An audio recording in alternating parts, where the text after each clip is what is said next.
welcome to the first ever podcast from Happy Magazine. My name is Holly Kennedy and I'm the editor of happymagazine.ie, a daily positivity website for people going through cancer in Ireland. I am also a breast cancer survivor. Today I will be chatting with two more breast cancer survivors who regularly contribute content to Happy Magazine, 37-year-old Elfreda McGowan and 42-year-old Clare Reed. We'll be talking about the subject of chemo-induced menopause. We'll be chatting about our own personal experiences of this and the side effects we each had, and then we'll be sharing our best advice that we learned along the way in the hope that it could help you or someone you love who is facing into a cancer journey. Before we begin though, I'd like to briefly introduce each of us a little more. As I mentioned before, my name is Holly. I was diagnosed with triple-negative breast cancer in December 2016 when I was 32. This was just 6 months after giving birth to my first little boy, who is now 2. I went through 13 months of treatment, starting with chemotherapy, then surgery, radiotherapy, and further drug therapy after that. I'm now well into my first year of recovery after treatment and doing really well. Our other speakers today are Elfreda McGowan and Clare Reed. Elfreda is our beauty contributor on Happy Magazine and shares her expert knowledge in this area with our readers. Clare is a CBT therapist, that's cognitive behavioural therapy, with a special focus now on CBT for cancer after her own recent cancer experience. Ladies, may I please ask you both to start by telling our listeners when you were diagnosed, what your treatment plans were, and where you are now in your treatment. Elfreda, perhaps you could go first? Yeah, sure, no problem. Hi, everyone. As Holly said, my name is Elfreda McGowan. I'm 37. I was diagnosed with HER2-enriched breast cancer last June, so 2017. And it's been a rough year, but my regimen was called ACTH. So I had dose dense, it's what they call the type of chemo I had. It was every 2 weeks. I had a combination called adriamycin and Cytoxan. So I had that for 8 weeks altogether, and then Herceptin and Taxol together for a whole year. But it's given with the Taxol for 6 months, and then you're just Herceptin alone for the rest of the year. So I'm on that now up until the start of October, and then I'll be completely finished my treatment. I didn't have any hormone positivity, so that wasn't available to me as an option. So my treatment will stop in October. Thanks, Elfreda. That's great. Clare, could you tell us a bit about your diagnosis, what your treatment was, and where you are now in your treatment? Yes, of course. Thanks, Holly. My name's Clare Reed. I'm 42, and as you said earlier, I'm a CBT therapist, and my business is cbtforcancer.com, specialising in cancer because in 2017 I had my own cancer journey, and I was diagnosed with triple-negative breast cancer at stage 3. And at the time I had very little option but to have an immediate partial mastectomy with full lymph node removal on the right side, and that was very swiftly followed by chemotherapy, which was standard 3 rounds of FEC, and then I had 12 sessions once a week with paclitaxel, and after that I had 30 sessions of radiotherapy over 6 weeks. Very similar actually. I didn't have to do anything else really after that. I didn't have to take any Herceptin. I just had nothing to do at all. So all I'm doing these days is making sure that my lifestyle is in the best shape possible, both physically and mentally too. That's great. Thank you both for that. I should say, sorry, Holly, to interrupt there as well. I did have a lumpectomy before I had the chemo and Herceptin. Okay. So that was the very first thing I did. A week and a half after diagnosis was the lumpectomy, and then I started on the ACTH schedule. It's amazing how, you know, say for three women who were all diagnosed in a pretty much similar time frame, we've all got a different journey plan. You know, like Yes. I Yeah. had chemotherapy first and then a lumpectomy, whereas say Elfreda, you had your lumpectomy first, And you know, then, and then the chemo afterwards. So yeah, it's I suppose it's a good thing, you know, because obviously we all got tailored treatment plans according to what the doctors felt was best for each of our needs. So it's yes. good to see that too. I suppose just to recap there, the purpose of today's podcast is to talk about chemo-induced menopause, our own personal experiences of this and the side effects we each had, and then to share our best advice that we learned along the way to help our listeners who may be facing into a cancer journey or who maybe are even going through treatment right now. So I'll get us started. When I'm thinking about this topic, my story began almost immediately on diagnosis day. Uh, you know, I was frantically asking the breast surgeon about what would happen to my fertility and, you know, my future chances of having any more children. I suppose with a small baby at home, these questions were at the very front of my mind. My breast surgeon wasn't the best place to answer these questions, although he did try his best. But he advised me that I should discuss this topic further with my oncologist, who I hadn't actually met yet. So that meeting came a few days later then. I brought a very long list of questions with me, Yeah. much to their horror rather than delight. Um, my my oncologist then advised me at my age, he said, given that I'd already had a baby, my fertility had a good chance of returning eventually after treatment. He did say that I could look into freezing eggs or embryos, but he said, that would typically take at least 3 weeks, and this would delay the start of my treatment. And I suppose because I was having chemotherapy first, I didn't want to delay anything at all. I just wanted to get straight in. My husband and I, we were both in immediate agreement that we didn't want to delay anything.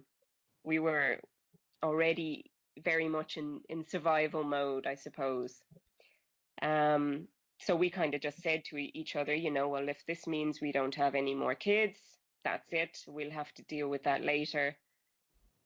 I suppose we were very lucky in that we had a baby, and we did want a baby and we had one. So we kind of just said, look, if this is it, this is it. We just have to fight now to get through this. So when I look back now, I can see we were totally in, panic mode and very scared. Yeah. And this was a feeling that really permeated the first couple of months of my treatment. And it had a big impact on my behavior during treatment as well. And I'll kind of elaborate a little bit more on that in a little while. After that, we went into what I call now, like, I call it the blinkered mode. We put the blinkers on, like. Totally. Yeah, the blinkers, a racehorse would wear at the track, not to see the competition, Yeah. So we put those on and we put our heads down and we said, let's just get through treatment. Let's not research anything too much. Let's not drastically change our diets or our lifestyles. Let's just put one foot in front of the other and do what the hospital says. Yeah. And that's pretty much what we did. And I'm not saying that's the perfect thing to do. Even looking back now, I don't think I'd do it like that again. But, I'd never had cancer before, obviously, and it was terrifying is not even a strong enough word. And I know you two will probably, what I mean. And I think anybody listening who's facing into a cancer experience knows what that fear is like. It's Completely. you know, it's paralyzing. So for us, we just felt we needed to put our heads down and do what we could just to get through, you know, and some days that was just putting one foot in front of the other, you know. Yeah. So my oncologist advised on the very first day as well when we met him that I should immediately have this injection called Zoladex. And in his words, he said it would put my ovaries to sleep during treatment to protect them. So on his advice, we did do this, but it was something we later regretted. And the reason for this is because in the immediate days after receiving the injection, I felt dreadful. I had one of the worst days of my entire life. I woke up and instantly felt as though there was something wrong in my body. That's the only way I can describe it. I had this terrible anxious feeling paired with a strange sensation in my tummy that something was really wrong. And it was Gosh. awful. I'd never felt anything like it in my life and never. Yeah. At my next appointment, I reported this to the oncologist, and he said a reaction to the injection like this was not unheard of. Uh, which I couldn't. Sounds horrendous. Yeah, I couldn't believe that. You know, I thought, my gosh, you know, you could have warned me that Yeah, like that hello. would have happened, you know, but I can see as well why they don't, I suppose. If they tell you those things, you might, you know, you might feel them then because you heard it. But Yeah. when it came to repeating the injection 8 weeks later, we refused the second time. We just said, no, look, we'll take our chances. We didn't want a repeat of that. It was that bad, you know. Yeah, of course. In terms of other chemo-induced menopausal symptoms, I'm going to let the two of you tell the audience about your experiences. I very much had all the typical symptoms, you know, the hot flushes, the low mood, the low libido. When I reported them to my team, I was advised to start taking evening primrose oil to help combat the hot flushes. But getting back to what I was saying earlier about the fear, you know, my treatment months were so filled with fear and anxiety that I was too scared to even try the evening primrose oil, you know, that, and this was a recommendation from my hospital team. You know, it wasn't like, Yeah. you know, Willy-nilly, like. you know, a neighbor 3 doors down told me over the fence. You know, this was the hospital team telling me to do this. And I was even too scared to try it, just in case it might interfere with my chemo. So I just suffered along with the hot flushes.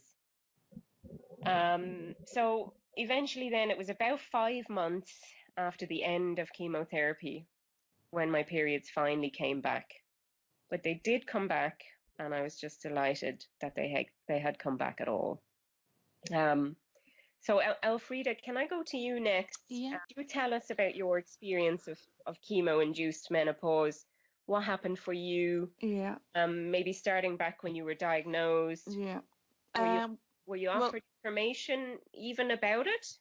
Much the same as you, Holly. I mean, I went into panic mode, and the day when I heard that it was indeed cancer that I was dealing with, I was just like, I think I just went into lockdown. I couldn't even, nothing else mattered. I mean, I'd never really, I have no children myself, and I'd never really given that aspect much thought anyway. And to be honest, it wasn't really the first thing that came into my head at the time. I was really just in survival mode, and I just wanted to live, and I just wanted to get whatever treatment into me ASAP. You know, I wasn't dwelling on anything to do with fertility or anything. It was mentioned kind of as an aside, if I wanted to have a talk with a consultant about that they could put me in touch with somebody in the Rotunda. I had my treatment through the Mater Hospital in Dublin, and to be honest with you, I just couldn't deal with any further hassle. I just, even the thoughts of having to arrange more appointments or anything like that. It might sound a bit frivolous considering the subject matter, but to me, I just wanted, he mentioned that there was a slot for surgery a week and a half after I was diagnosed, and I just wanted it out of me, you know, that kind of way. I just wanted it dealt with and get onto some sort of treatment as soon as I could. So I just said, no, look, I'll take my chances. As you said yourself, I was like, I just take my chances with the periods coming back afterwards and, you know, deal with the rest. So I just went straight in, had the operation, and started from there. Almost, I'd say, probably about a month and a half, 2 months into chemo when my periods did stop, and much like yourself, I had all the normal kind of the hot flashes, the kind of bit of depression, like low moods, generally feeling under the weather, not really knowing what end of me was up, which you expect with chemo anyway itself. But definitely I felt kind of just weird in myself and low, and almost like the same sort of symptoms that you'd have leading up to your periods. I was kind of getting that, and I knew it was sort of what they call chemopause, which is technically like menopause during chemotherapy, obviously. When the chemopause kicked in, I had all the kind of symptoms the same as I would have leading up to my period, but I knew it was chemopause related, and I decided not to take anything because I was too afraid anything would interfere with chemo. So I just suffered my way through. I did make mistakes, I think, looking back, by kind of going online and doing a lot of research and joining chat rooms and stuff. I think I kind of have a bit of an anxious mind health wise anyway. I'd always kind of be inclined to jump to the worst conclusion. Like if I had a headache, it could be a brain tumor, you know, that kind of way. So I joined all these discussion forums, talking to these women all over the world, trying to get as much information as I could, and scared the living daylights out of myself. So I was just going to ask you, did you find it helped or hindered? Because for me, it kind of hindered, if I'm honest, because there was a lot of things, too much information at once. I've kind of got a very inquisitive mind anyway, and one thing would lead to another. It was like Pandora's box, you know. I'd start reading about one thing, which would lead me to look into something else, and everything was negative. So it was like one thing, you were just getting bombarded with all this information on what to do. Some people would be saying, oh no, do the other. And, you know, I just was completely overwhelmed by it all. So looking back, if I had to do the whole thing again, I would take a complete step back from all this Googling, and, you know, I would have just it's stayed on my own. To hear you say that, Elfreda, because I know from my point of view, I very much did the head in the sand approach. Yeah. I look back now and go, maybe my head was too much in the sand, and if I knew, say, for example, some of the stuff I know now, I could have been eating better. I could have been better supporting my body.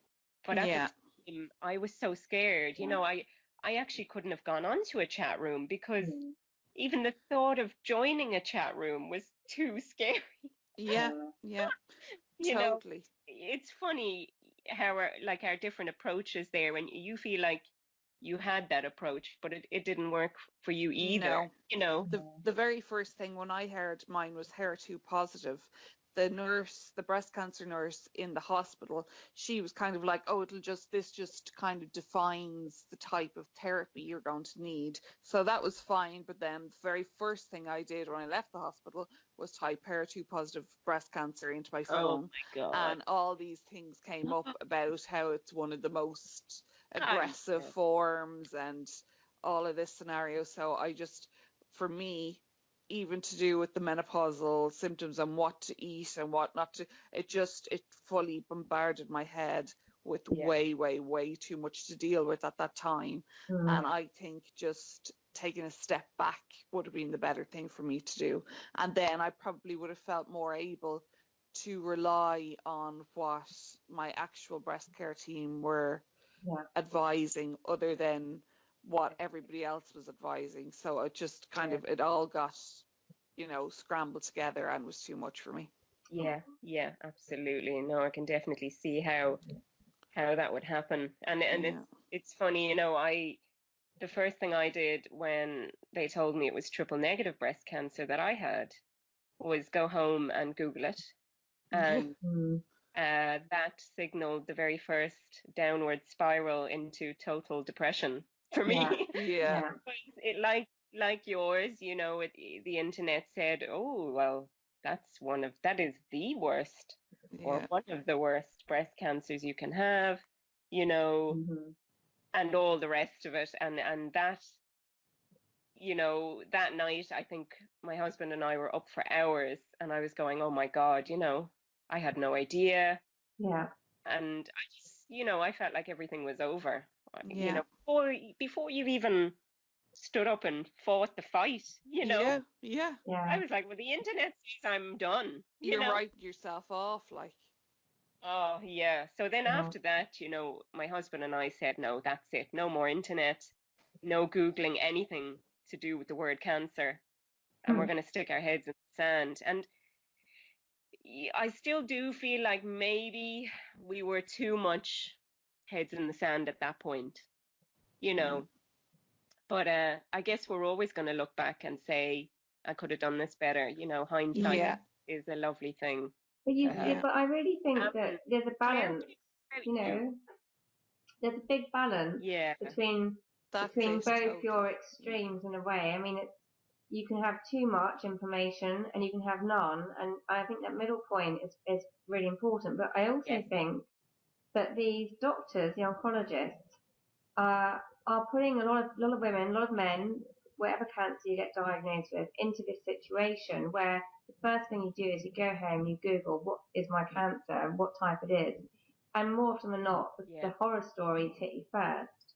And I do think, and I've asked this of a lot of people recently, they don't actually give you a document to take home. I've never come across anyone who is saying, right, here you go, this is the exact cancer you have, take this home and read it. This is the truth about your cancer. And then if you want to go on Google after that, do it. But they don't. So then it's left for us to go and find that information ourselves. And where do we go? We have to go to Google. And on the first page are these like horror stories, like you've got the worst cancer. This cancer might kill you, And I do think that the doctors. That is such a simple thing that doctors could do. Thing. Yeah.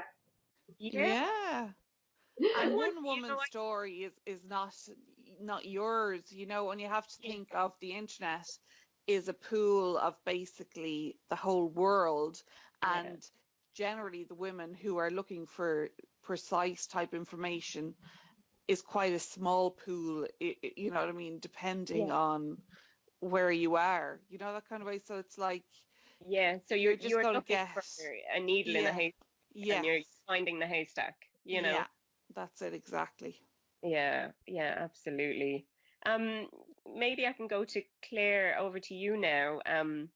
What was your experience right from the beginning of your diagnosis of chemo-induced menopause?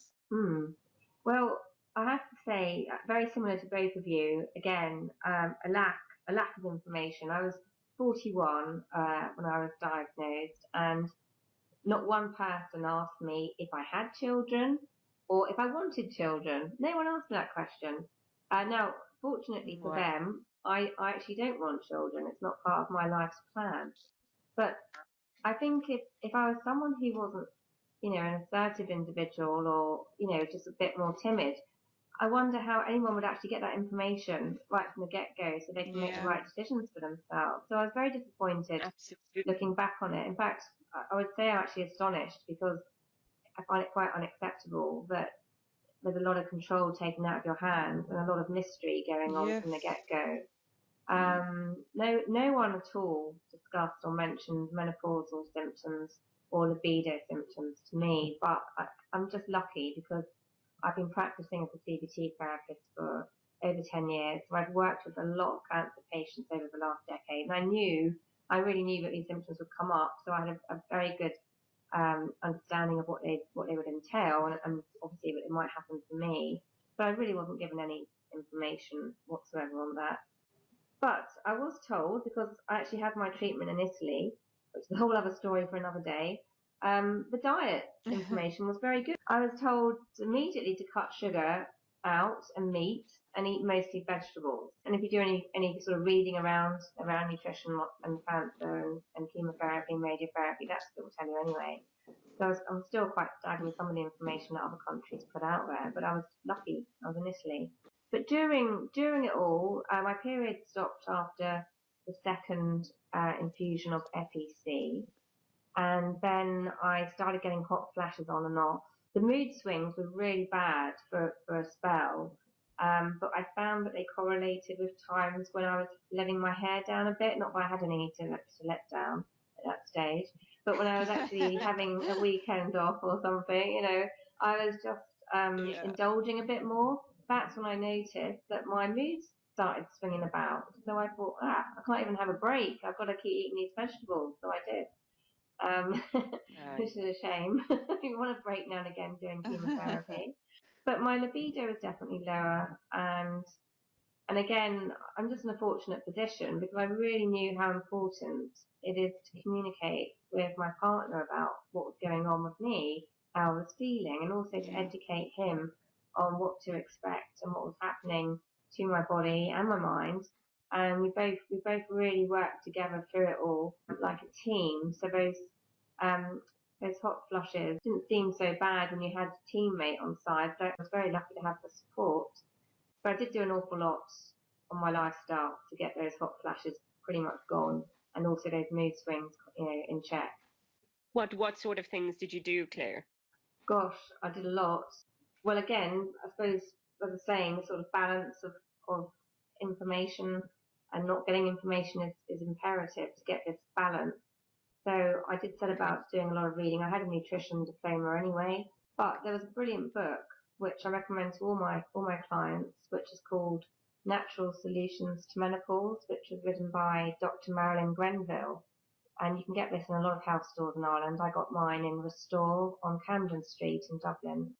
But you really need to be in control and understand what the symptoms are and to know how to look out for them and what to do about them. And I think a lot of the time people actually confuse chemotherapy side effects with the menopause and vice versa. So hot flashes, mood swings, libido, vaginal dryness are the obvious ones. And so what I found was some great information on medicinal mushrooms, which I'd never even contemplated in my life beforehand. But I did a lot of reading on these, and my God, these are amazing. And I bought some in tablet form, and the ones that I found that worked really well with symptoms I was having were cordyceps. These names are like something out of an alien book. I mean, I was like, what? Cordy what? Like cordyceps are brilliant for mood swings and depression. Reishi is another one, which is great for hot flushes and also for insomnia. And Hericium, which are brilliant for mind lapses and forgetting things and getting anxious. And a lot of the times you can get these in just one capsule. I decided to go the capsule route instead of tea route because that's all too much hard work really for me. I just wanted to take a capsule and be done with it. But as soon as I started taking those supplements, there was an immediate decrease in the hot flashes and the mood swings. If you're interested, where did you get those, Claire? Can I ask? Because I know our listeners are going to want to know when they hear. Yeah, they are hard to find in Dublin, but that you can get them sometimes in their own singular form, particularly reishi, which is very popular these days. But I actually got mine on a great website, which is in Slovenia. It's a Slovenian company called Goba, which is spelled GOBA.eu, and they specialise in medicinal mushrooms. And I did a lot of talking with them, and they're very accessible, and they all speak English. And I mean, it's for low libido, that's a whole other ball game. And it's not just yourself that you have to think about. You've got to think about your partner a lot and Yeah. help them get informed and also to be aware, because there's a lot of misinformation with chemo-induced menopause that I've read about, where people think, oh, it's just something that happens when it goes again, but actually there's percentages. I mean, under 30s clearly are very easy to bounce back and get back to normal and have their periods come back and the estrogen levels increase and what have you. But once you get over 40, the nearer you get to your menopause years anyway, there's a much greater chance, like between 70 to 90% chance, that you're going to be in that menopause permanently until you come out the other side, and then that's it. So I suppose we need to have a reality check. So that's something that I think it's really important to do, but you don't just assume your periods are going to come back and life will return as it was before chemotherapy. Depends on your age. But another really good supplement which I took was ginkgo biloba, which is like hugely famous for all sorts of things. But one of the things it's great for is libido, and it increases a lot of sensitivity in your sexual organs. And also, added bonus for chemo brain is it's really good for memory loss. Yes. So those are great supplements that I took. That's a big thing. Yeah, I know for me on the low libido side of things, I really felt treatment robbed me of my femininity. I really struggled to feel pretty when I had no hair and no eyebrows, and Of course. I spent a lot of time worrying about how my partner felt about me, Yeah. and for us, we talked about everything, and I think this was the key for us. It's how we got through everything. We talked and talked and talked. There were so many nights we sat up and talked until the early hours, and I think it was this that kind of ultimately brought us closer. Yeah. And a cancer experience, as you both know, can be an enormous strain on a relationship. And I suppose for us, or what I would feel on this is, even though it might not be happening in the bedroom, at least, a cancer experience can make a relationship stronger if you allow it to, if you talk about everything, you don't hold back, like a full disclosure. He must be able to tell you everything, you must be able to tell him everything. And then that communication is really the key to everything. And I suppose that's the only way we got through that side of things, I'd say, for me personally. But those two supplements that Claire, that you've recommended there, my gosh, I wish I'd known about them. I have Definitely. I have a tea now that I have made for me by a naturopath, and that's something I got done, when I finished treatment. That's when I started investigating things, and I took my head out of the sand finally. And I know there's the reishi mushrooms in that tea, and I love my herbal tea. I couldn't. So do I. Like, I wish someone had said it to me during treatment. It could have helped me so much, because it does now. It helps me so much now, and it could have then too. Yeah.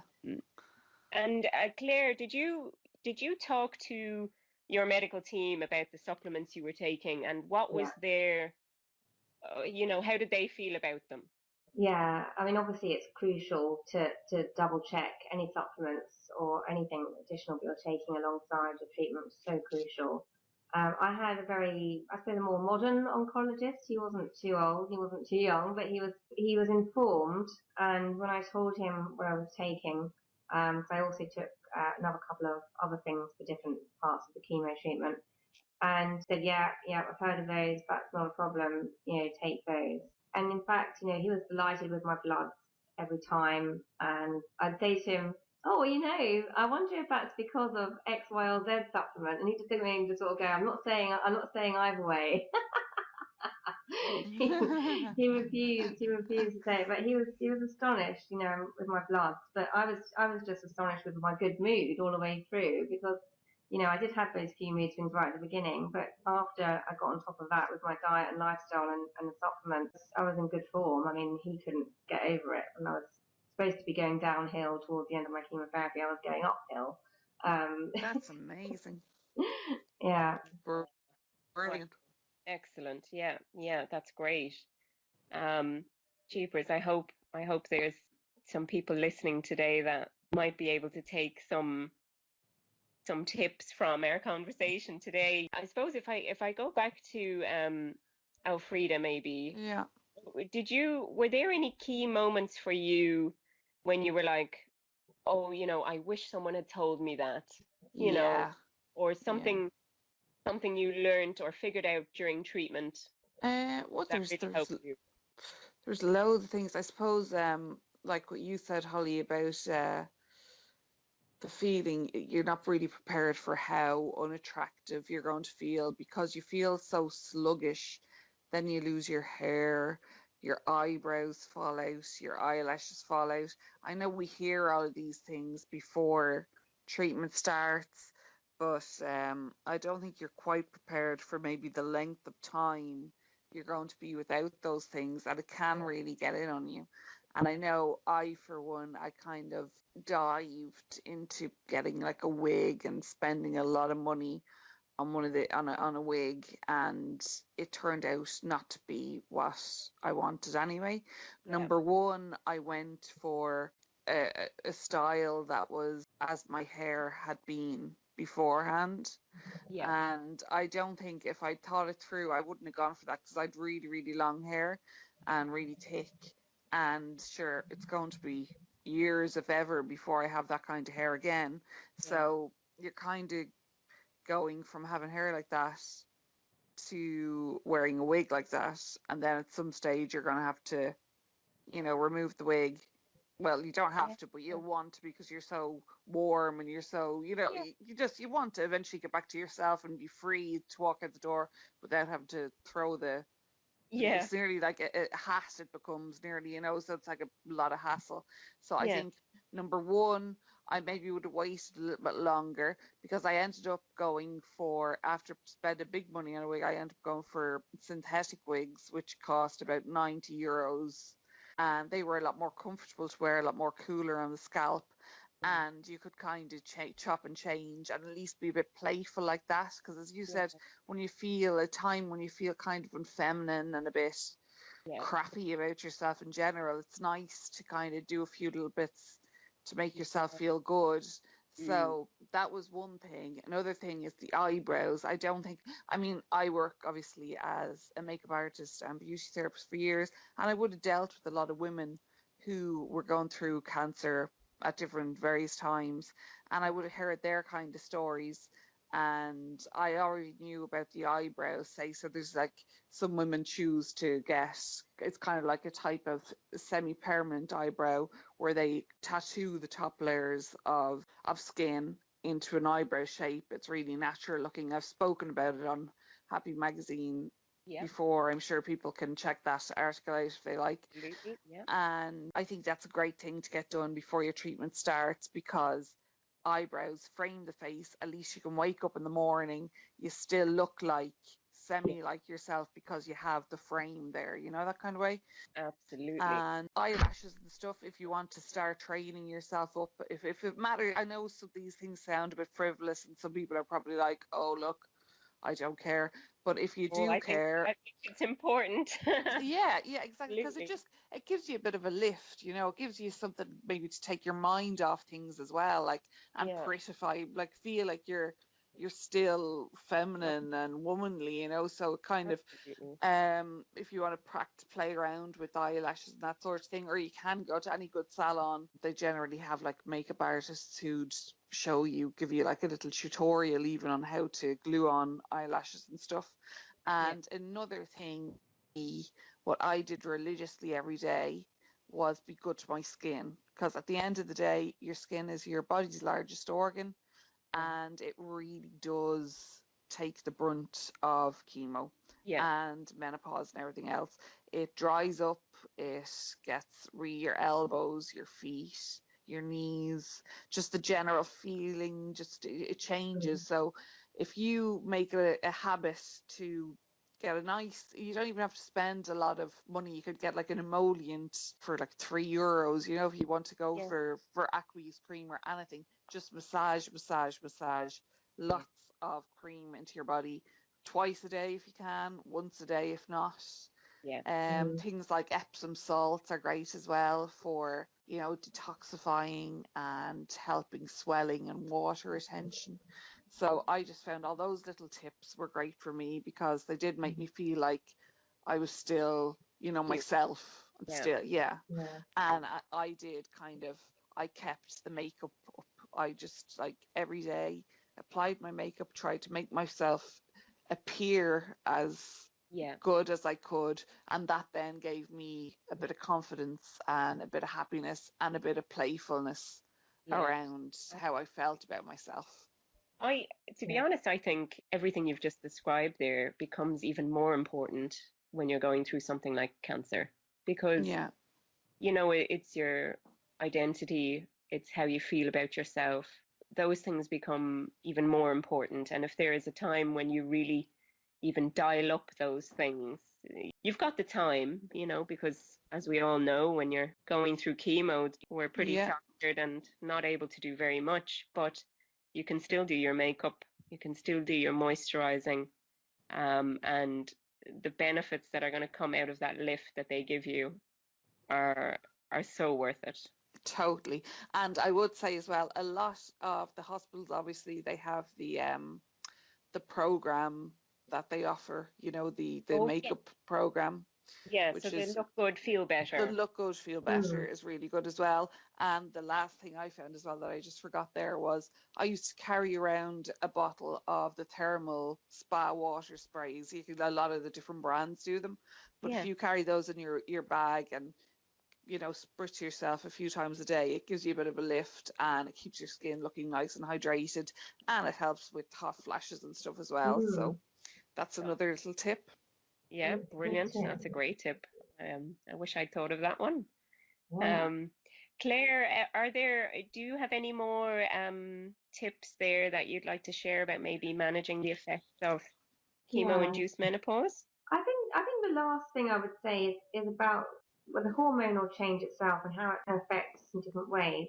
But there's a particular way which is insecurities, which is again a hormonal change induced feeling of feeling insecure. And that can really affect relationships, but it can also sort of bring in a level of paranoia, which you don't need in life, trust me, during the chemotherapy Yeah. and after chemotherapy. So if this menopause is carrying on, it actually, this is the time when a lot of people start making job changes and making big life decisions like divorces. These things come up hugely during normal menopause anyway, let alone after cancer, when a lot of people think and look at their lives and go, I need to change my life, I need to do something different. But I just add Yeah. a note there to be cautious because a lot of it is hormonally driven, and those hormones Yeah, won't necessarily be like that forever.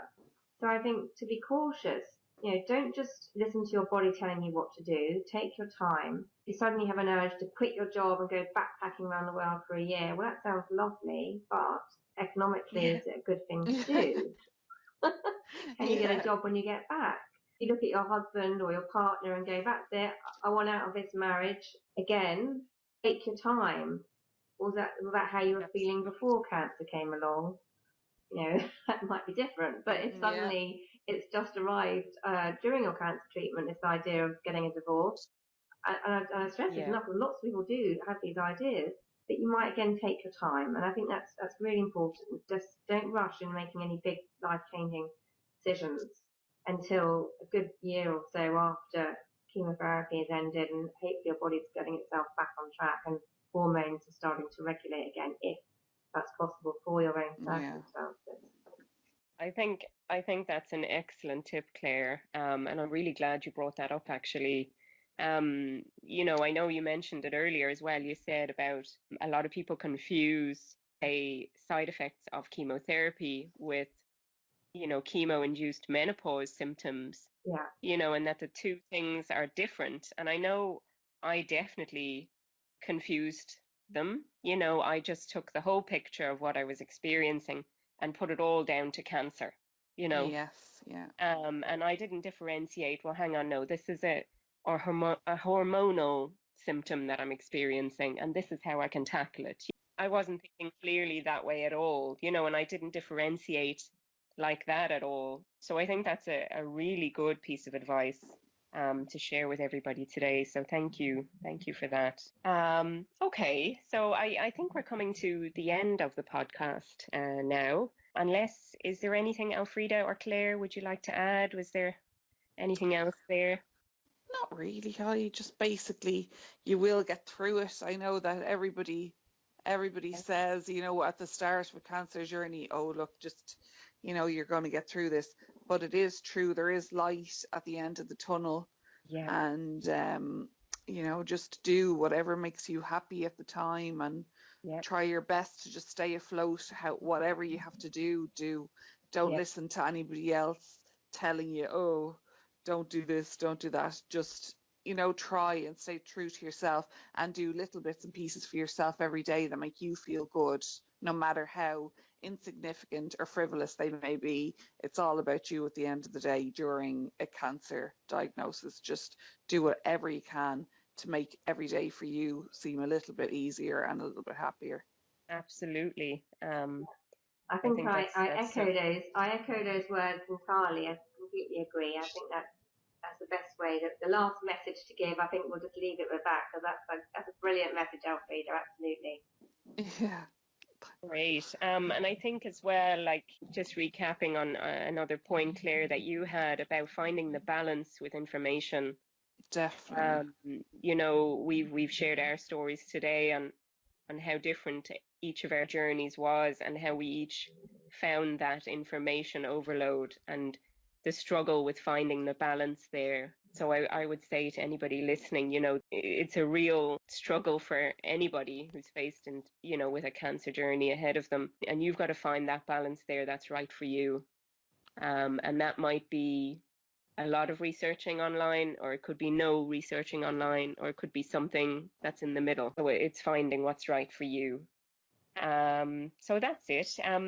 I'd like to just briefly touch on the aim of happymagazine.ie before we finish off on the podcast today. For anybody who might be new that's listening today, Happy Magazine is an innovative support website for people affected by cancer in Ireland. We publish relevant, positive and helpful content for anyone going through cancer or surviving after cancer, and that could be a patient or their friends and families.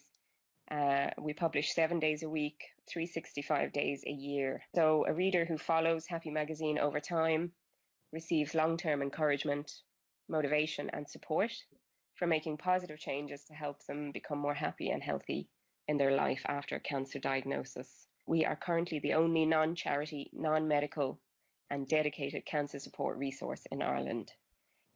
Later this year as well, it is planned that happymagazine.ie will launch its first print edition. The launch issue is going to have a print run of 10,000 copies and be distributed across the country to all cancer treatment centres in Ireland. We are hoping to be the first dedicated cancer support magazine in the country. So I hope this website can be a support for you if you're going through cancer. A place you can check daily for something to help you on your cancer journey. Finally, I'd like to take this opportunity to thank my two wonderful speakers for giving up their time today to talk on this podcast. If you'd like to find out more about Elfreda or Claire, you can find all their details on the Happy Magazine contributors page. So thank you very much, ladies. No problem. Thanks, Holly. If you know anyone who might benefit from hearing this podcast, please feel free to share it with them using the links on happymagazine.ie. And thank you for listening.